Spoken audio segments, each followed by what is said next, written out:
Hello, and welcome to another Tomii Healing and Wellness training video. Lesson number 12, Interpreting Chi Analyzer Results, Meridians page. In the following video, we will be exploring how to analyze some examples of the Meridians page. Outside of the video, we will also have links to Google Docs that have specific breakdowns for each meridian and how to address them when they're high, low, and out of balance. Anyways, let's begin. Hello there.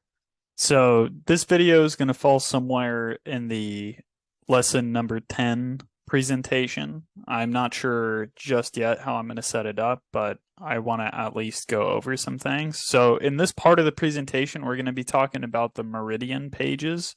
So I know I've already covered the information that are on these slides, but I'm referring to the meridian page, which is going to be this picture. That's going to show up during the chi analysis. So I picked 4 at random. This first one we're going to be looking at is the gallbladder, right? So you could see I have it circled here. So this is the overall meridian page. We have the 12 main meridians at the bottom here, and we can see that they also have their associated elements underneath them, 2 for fire, of course. And then we have the left and right readings for both of them. So this would be left lung, that would be right lung, left large intestine, right large intestine, and so on and so forth. So I'm just going to be going over these 4 random ones just to kind of give you some insight on them and show them. But for the sake of keeping this brief, I implore you to look at all of the individual ones that we have in the Google Doc file. We have all 12 there. We're also going to have, of course, all the presentations and lessons. And there should be some other additional information that should help you understand our system and ideally help you provide better therapy.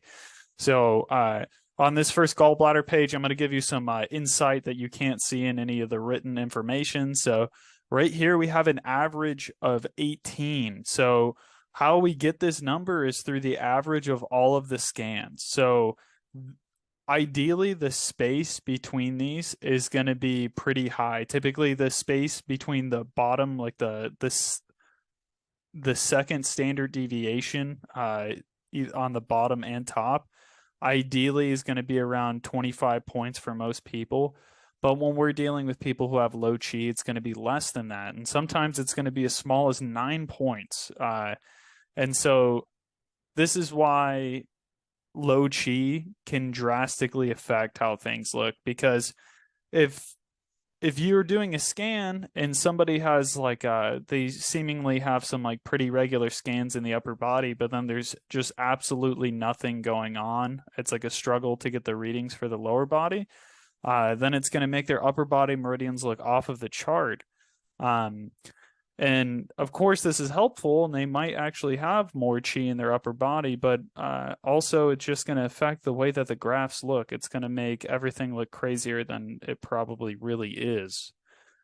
So with that out of the way, we're going to talk about this. So we're focused on the gallbladder, right? So we've talked about some of the ailments before. I'm going to summarize those. So migraines, insomnia, bad decision making,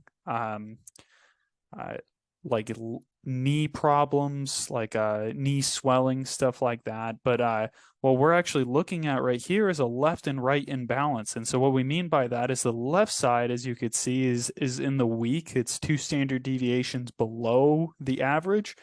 And then the right side is in excess. It's in 2 standard deviations above the midline. And so we're going to move on here. So we could see that this is in excess, or this is too high, right? So both sides are too high over the gallbladder, right? So we could see that.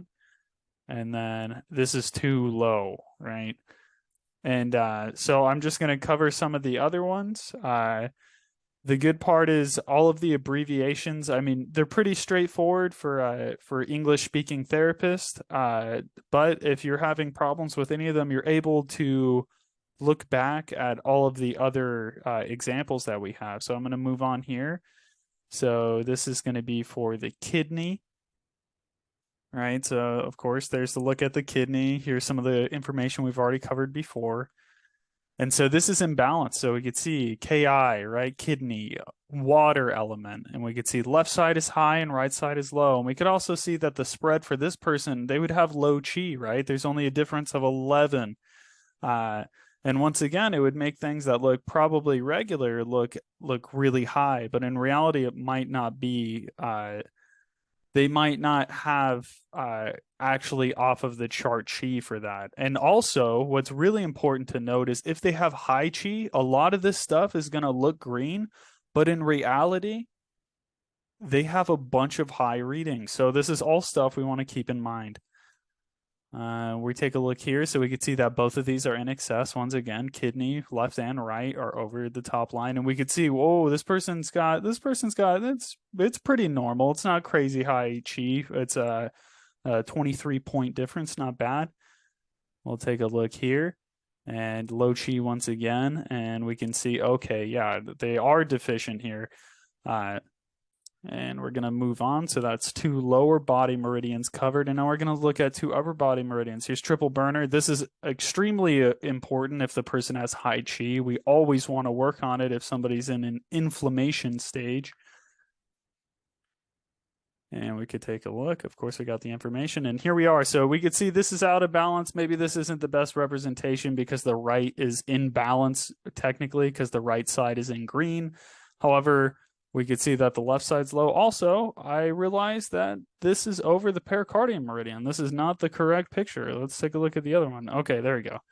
All right, so bad example, of course. But we could see that triple burner is in excess here, left and right side.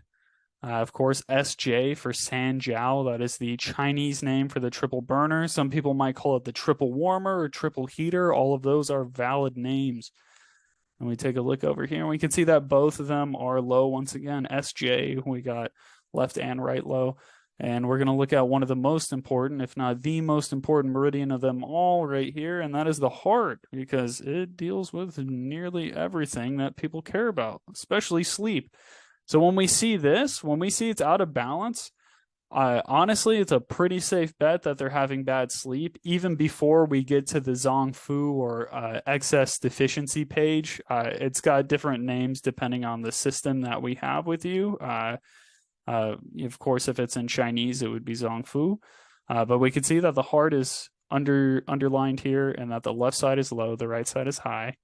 We can see here, oh, this person has a really high heart. And we can see that they have good energy too. So we're taking a look over here. If we were to make some assumptions, we'd see 1, 2, 3 yang meridians low also. So chances are they might have a yang deficiency. I know I'm throwing a lot of information at you, but as you get comfortable with the system, you're able to actually look at this page and pretty much gather the majority of the information that's really needed. Of course, I implore you to look at all of the information, but this page alone, you're able to see overall energy, and you're able to see the specific readings for every single meridian, left and right, all 12 of them, and it gives you a big insight. And here we are, last page, of course, we see that the heart is low here. Of course, this could still be poor sleep too. And what else would impact it is the difference between where the heart is and the small intestine. If there's a big gap between them, even though maybe they're not completely in excess or completely weak, that too can lend itself towards poor sleep. But anyways, thank you for joining me for another lesson. I really appreciate it. And as always, may your life be in balance.